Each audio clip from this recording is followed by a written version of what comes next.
This is Rishikeshwritings, and we are with Usha Mataji, she's a student of B.K.S. Iyengar who took yoga to the world, and she's been teaching since when she started studying under the B.K.S. Iyengar the Iyengar Yoga, and she's one of the famous Iyengar student and Iyengar teacher who's offering the seva in Iyengar Yoga in Rishikesh, and we are at International Yog Festival with Usha Mataji. Namaste, Usha. Namaste, namaste. Usha Mataji, how this journey started from Switzerland to Rishikesh, and then Rishikesh, you fall in love. You see, it's a very long time back, but I came to India all overland, and that was somewhere in the 70s. So I really came overland. It was, and then so I reached Istanbul, and then I had to apply for visa, and because there was war in Iran, there was a lot of problems. So they said, no, you can't go overland. You have to fly. I said, I have no money to fly. And then I was really requesting them and said, please help me, I can't go back now also. And then they said, okay, go to your Swiss embassy in Istanbul and ask them to write a letter so that if something happens on the journey, that I will be fully responsible. So then embassy, with great difficulties, they gave me that letter, and then I went further. So then we went through Pakistan, so Afghanistan was also closed. We couldn't go because there was problems in Afghanistan also. So I had to take the south route of Pakistan, and that was all desert. So, and you can imagine, at that time, because it just opened, so there was maybe one bus or maybe two buses in a week. So now you can imagine how the bus was overcrowded. I spent, and it was a journey of 2 days and 2 nights. So I was on the roof of the bus and traveling to the south Pakistan, and then I crossed the border to Amritsar. And then I stayed in the Golden Temple, which was so beautiful. That was before Indira Gandhi went into it. Yes, exactly. So it was very beautiful. I really liked it very much. And I stayed there. I used to go in the morning to opening the Guru Granth Sahib, for the bhajans, kirtans. It was really, really very, very beautiful. And then after some time, of course, I made a journey to Rishikesh. And there I was, first I was living with Prem Varni. He's now also not anymore. And then I was living in this Tatwali Baba cave with Mira Mata and with I forgot his name. No. Maharishi Mahesh Yogi, he was in his place, but he was not there at that time. I think he was in Switzerland. But all these brahmacharis, they used to live in these round huts, which are still there, So he was Maharaji. They called him Maharaji. And and Mira Mata. Mira Mata, she was a beautiful woman, so a yogini. And she never spoke. She was all the time in Mauna. So then I stayed there. I got the food, a little food. I got, for example, in the day there was dal, but it was water with dal, not dal with water. And then in the evening, little arbi sabji and like this, but all, very more, because they lived a very poor life, and they just used to live with what the farmers around, people used to bring around, so that we used to eat, and nothing else, So I was staying with there, did my sadhana, did my fasting, did my mauna for a long time. Yes, and then at that time I don't know if I should say, but so when my husband, he came from Simla. He came down on foot to Rishikesh to study again in Paramatniketan because there was a Kashmiri priest. And he used to study with him, you know.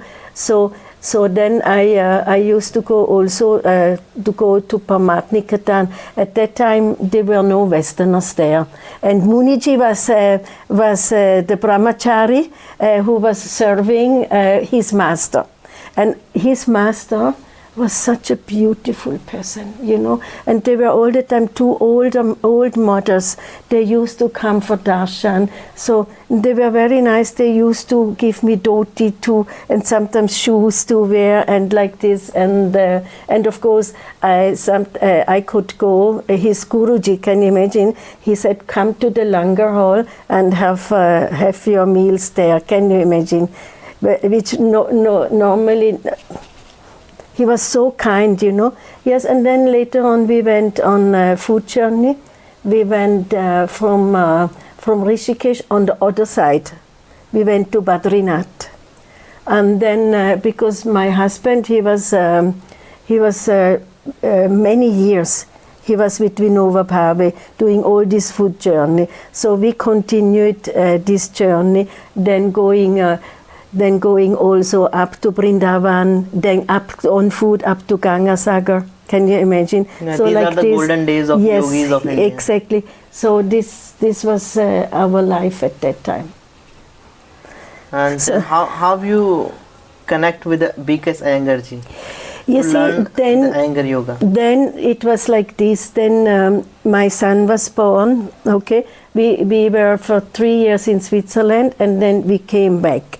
And when we were in Switzerland, Swami Omkarananda was alive. Yeah. So he told us, come to Rishikesh. So we came to Rishikesh. Then I did seva in the ashram. And so Prabhuji, he used to go to Kailash ashram to study. That was his main thing, to come to Rishikesh, you know, to study there again. And so I did my seva. And then I also learned, you know, how to do the pujas. Because in the morning in the ashram, 4 o'clock, we used to do Havana. Then we used to do Shiva Abhisheka. So I learned all this vidya to do it, you know. Then in between, we used to go again to Padayatra. So when we went to the villages, so then we did bhajan kirtan and like this, or then sometimes the villages we did some Havana and like this. So I was conducting the Havanas.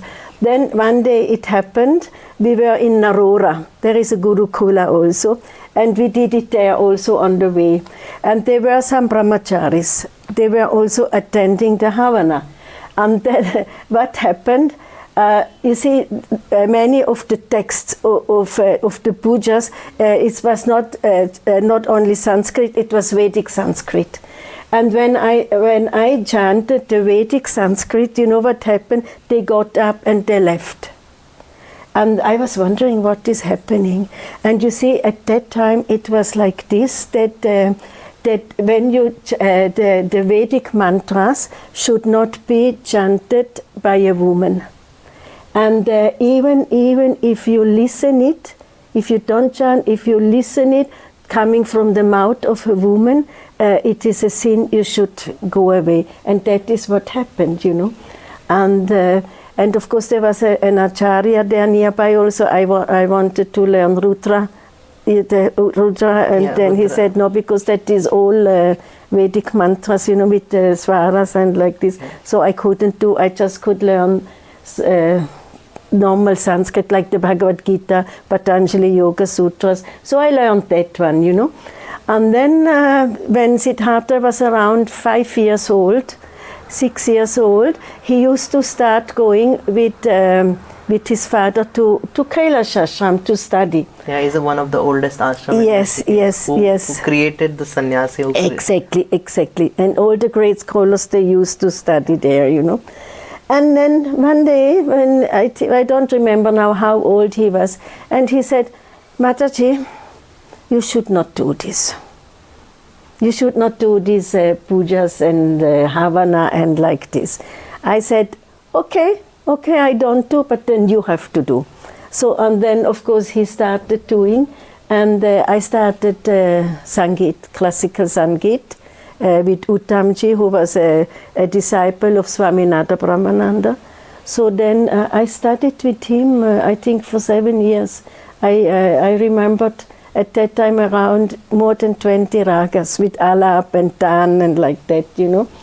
And of course it was a hard tapasya, because I was not such a good, highly qualified for this job, you know. So my music teacher, who had a dog, the dog was sitting outside, he often used to say, it's like teaching you music is like teaching my dog typewriter. So that was his argument, you know. So, but I did it because when I start something, so I used to practice 6 hours, 7 hours a day. I used to sing and practice, and of course all the time with the harmonium and like this. So I started developing back pain, and in fact this was the reason why I started. Iyengar Yoga. Yes, because at that time in Gangasadhan, in the reception, that was the beginning of Gangasadhan.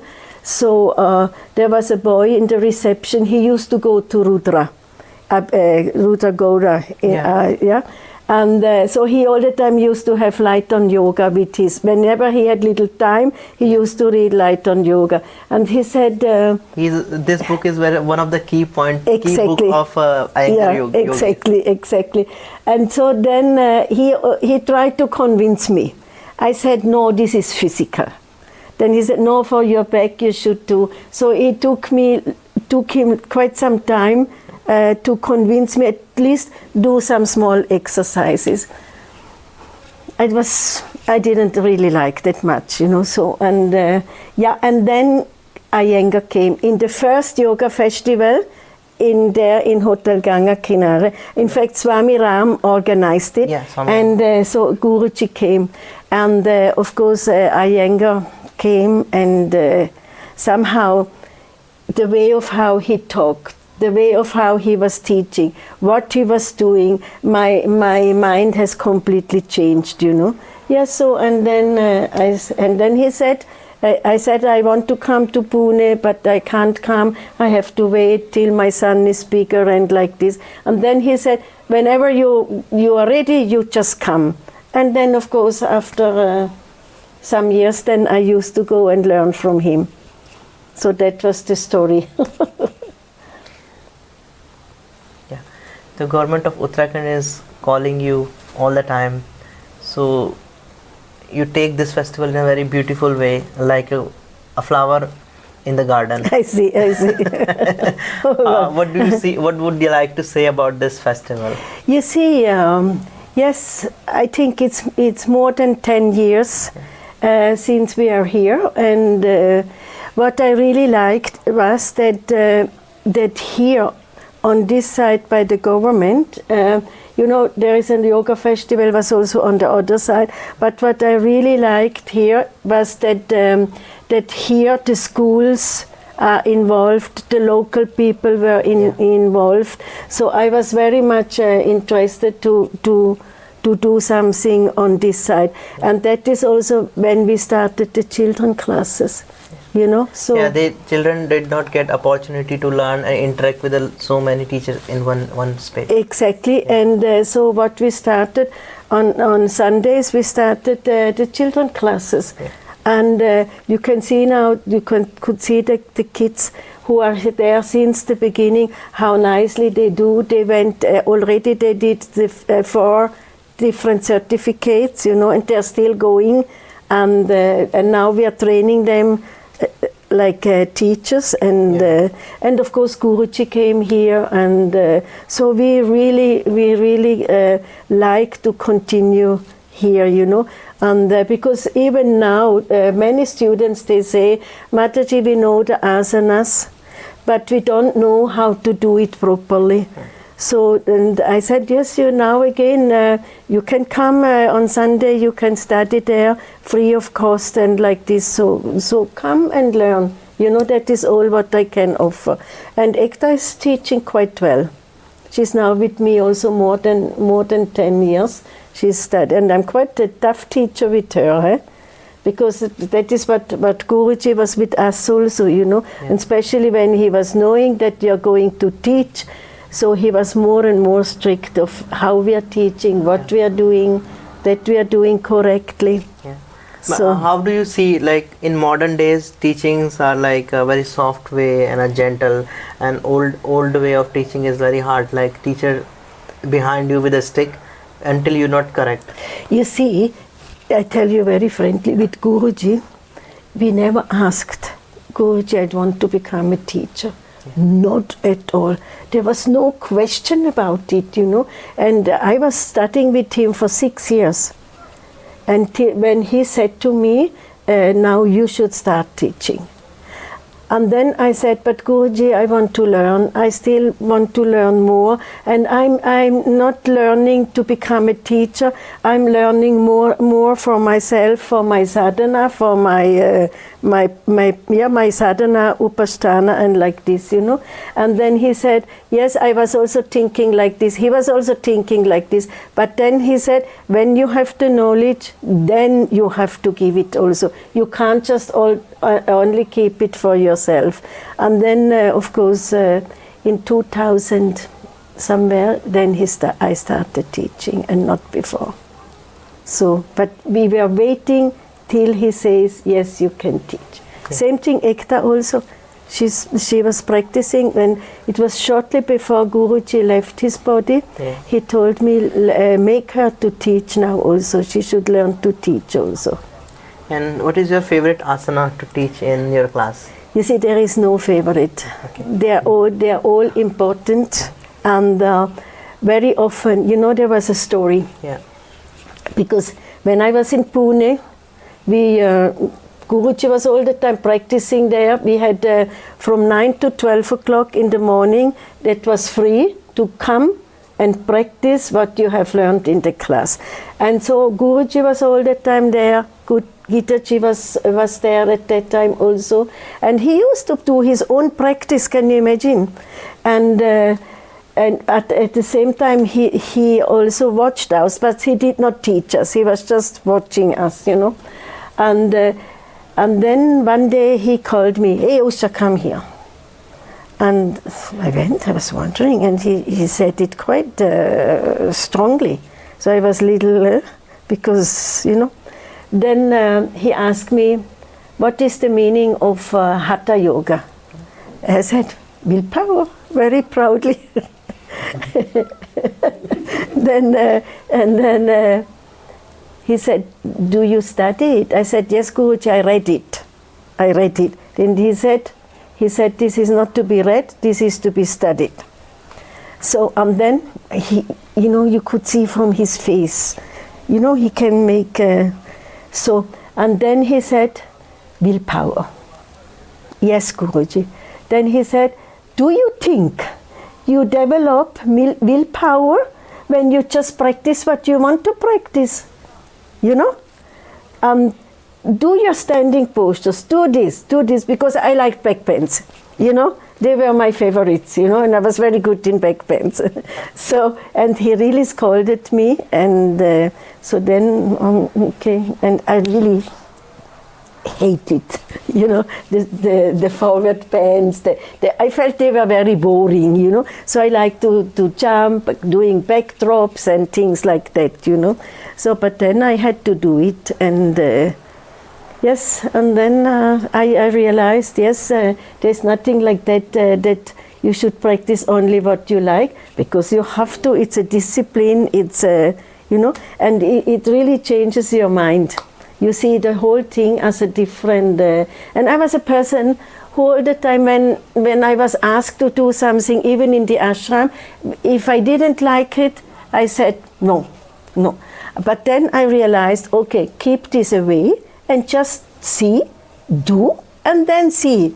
go into it and then see if you like it or not like it, but not just directly say no, I don't like, so it's changed somehow my practice, my mindset, because we go so much in German mind. Yeah, terrible. Swiss mind. It's even worse because we have high mountains in Switzerland, so we don't see over the mountains. Yeah, so we have Himalaya and you have a Zermatt. Exactly. So we are quite, Yeah. Well, in what is important? Asana practice is important or alignment is important? You see, first when we start practicing, there is just we want to do, But then slowly, with Guruji's teaching, we learn to align the body properly.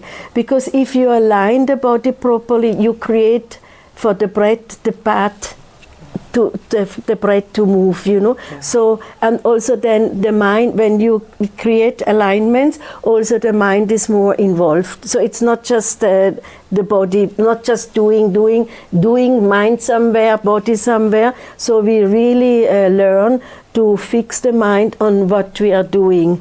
And that takes long time. And it needs a lot of practice, So it's a different way of learning. So more concentrated, there is a discipline in what we are doing and not just doing, So, yes, and then also why this alignment and sequencing. So that also helps you to go deeper into the practice. So it's not an outer practice. Now in these days everybody is demonstrating, doing, but it's in fact yoga is an inner practice. It's, as like everybody says, it's a way of life, and yes, the way of how you live, how you eat, how you sleep, so all is included, So, and this practice helped me to really go deeper and deeper into my practice.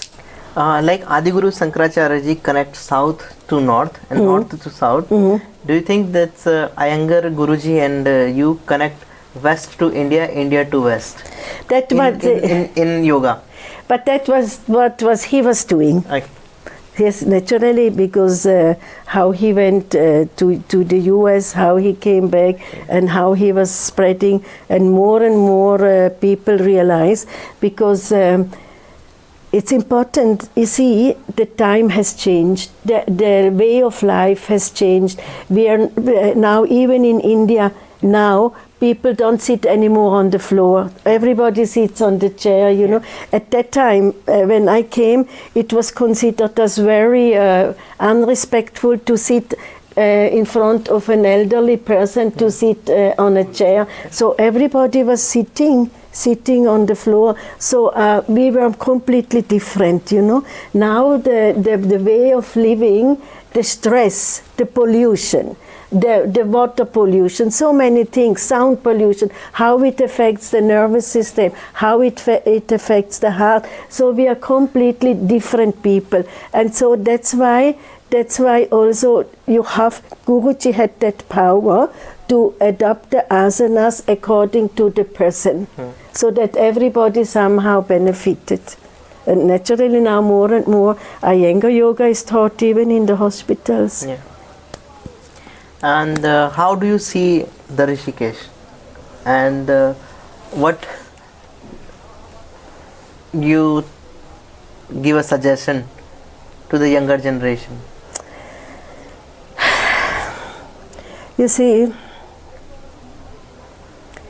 I'm what should I say? Now you see, for example, Rishikesh is completely changed. It was before the like Tapovan, the Tapobhumi, and it was the place where there was completely peace. There was no loudspeaker. The food was very just simple vegetable, no eggs, no onion.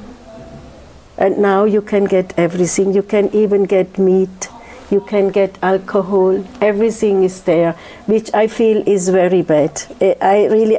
For me, very difficult to accept, And even when we used to go to take bath, because there was no geyser at that time, there was no fridge. No. Can you see? So we only used to cook that much which we were sure it will be eaten, and if there was little left, something left, we used to give to the beggars. But there was no fridge, and so we prepared every day fresh food. It was sattvic food, and it was cooked on the fire. Can you imagine? There was even, I remember places where there was no electricity, so we had this small kerosene, Yeah. and there were no geysers, so even the whole winter, the whole year, we took part in the Ganga, So, but we were so healthy. Sometimes we have to go to the jungle, cut the woods and Yes, bring yes, them. yes, and we were so healthy. No sound pollution, nothing, It was such a peaceful life. And now this river rafting, and we never used to go to Ganga to take a bath before sunrise. Yeah. So once the day came, then we used to go to Ganga. After sunset, nobody used to go to Ganga, because we said Ganga is sleeping. Just like the tulsi leaves, we only pluck after sunrise, and again in the evening after sunset we wouldn't do it, So this was our life at that time, and of course now we are Yognagari, Yeah. which is somehow a good thing. Adventure city. Adventure city, but what this shouting, doing, no respect for Ganga anymore. Meat, everything has come, alcohol has come. Now where we have our center, in the night people drink there, they throw the bottles into Ganga, and what is this, So I sometimes, many times I thought, why can we not keep that purity of Rishikesh? Because it's the place where the rishis, the yogis have done tapasya. They have lived a simple life. Of course, we can't go back to the past, but at least it should be planned properly, And of course, the worst thing is sound pollution. And that is also what our yoga students, they all complain in the early morning. The new yoga student even coming for yoga teacher training in Rishikesh. Yeah. So they start learning yoga in morning and evening when they're going to sleep. Another next to the building or a school, there's a restaurant who play a loud DJ until 11 to 12. Why can we? Why? And I all the time feel, God, if we are really praying for God, we don't. God listens to us also without loudspeaker, So I remember the first Shivratri in Paramatnikata. There were just a few people. There was no loudspeaker, nothing. So the whole night we did Rudrabhishek. We were sitting there. How beautiful it was. Or like Swami Vidyananda, he used to tell stories in the night from the Shiv Purana. There were no loudspeakers, and everybody was there, and it was so beautiful. But why do we do like this? It's little sad, What you thought about that? These 28 days or 2-month yoga teacher training? You see, as I told you, with Guruji. And yes, we had, when this Ayush Center in Delhi got inaugurated, and so this Yoga Association, All India Yoga Association, they made Guruji the president, and he requested everybody, so at least there should be 3 years of basic study, 3 years, like in the university. Yes, and after 3 years, a good practice, you can start the university, go and learn. So you will have around 6 years of studying. So till you become a teacher, and not just these few hours. That's why so many damages having. There's so many students. They do the training. Then they come with knee problem, shoulder problem, this problem. And then I said, but where were you now all the time? No, we were doing teachers training. And then I said, then when you did teacher's training, then why did you not ask your teacher? You should ask your teacher, he should know, you know.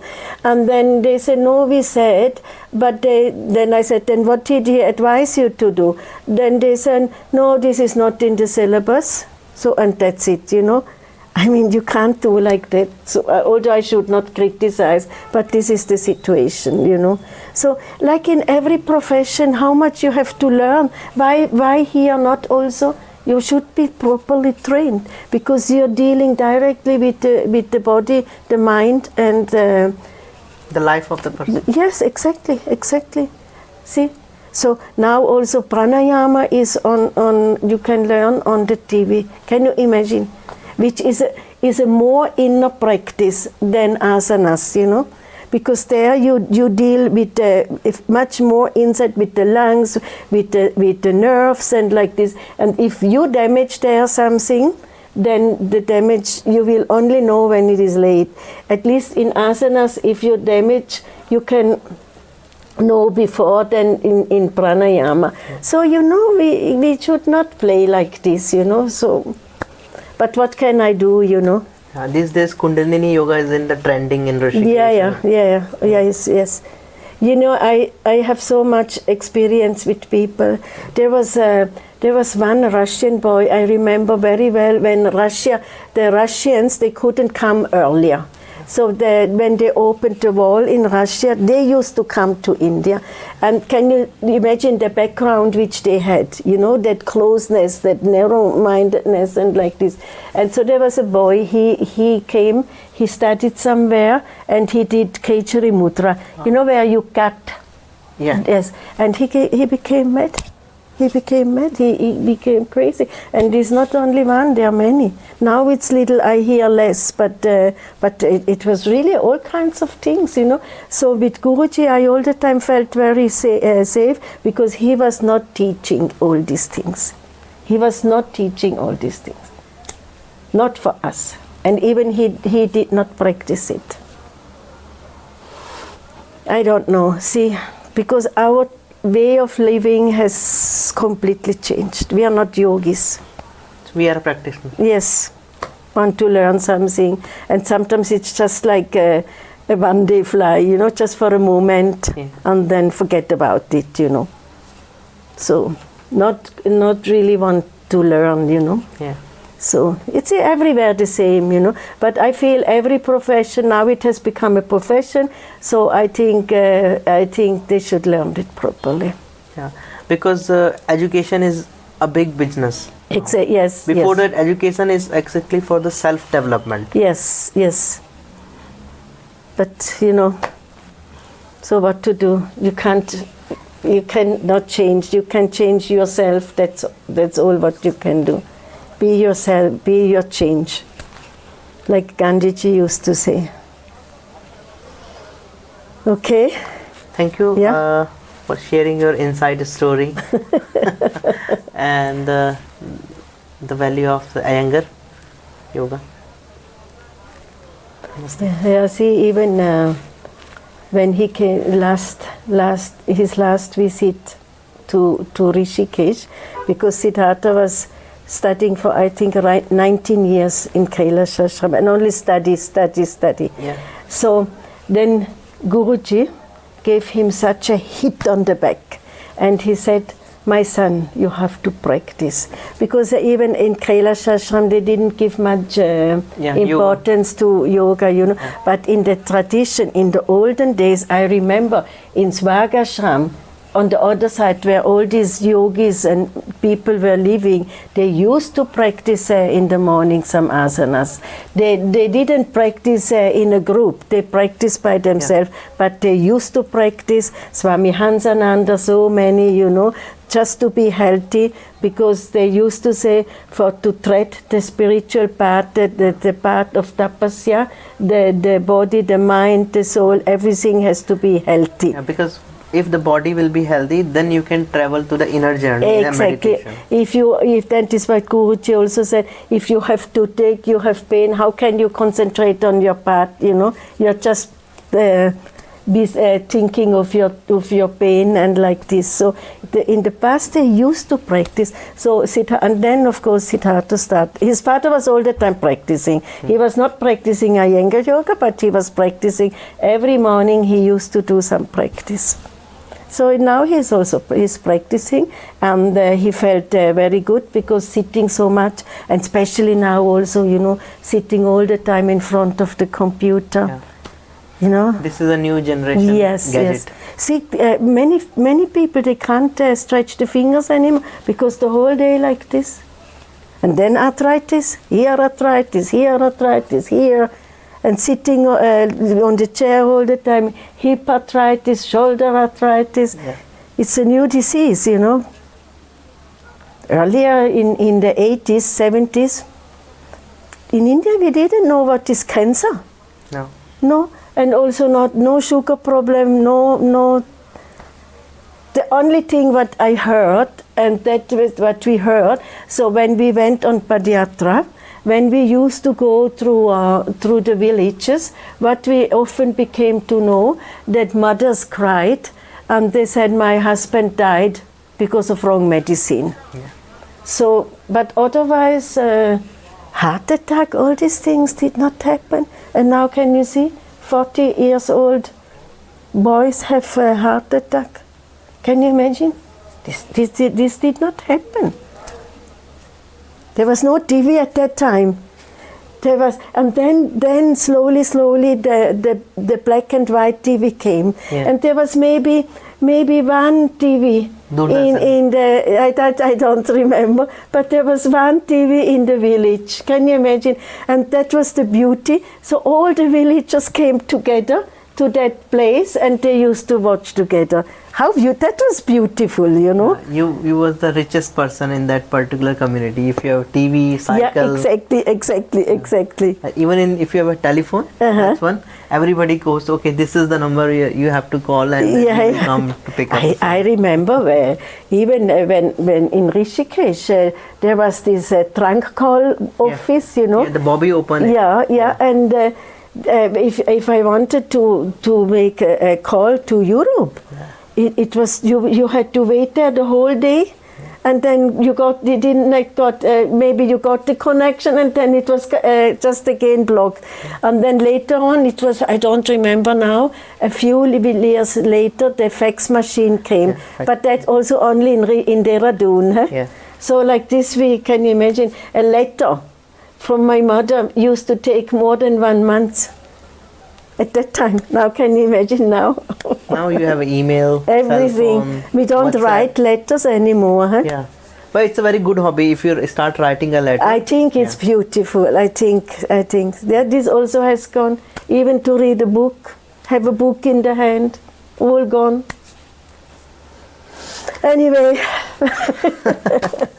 Thank you for sharing your time. Okay, thank you. Wish you a lovely journey. Okay, yes, Namaste. Let's hope I can be part of this yoga festival for many years more. Okay? Okay, huh? Namaste. Okay, namaste.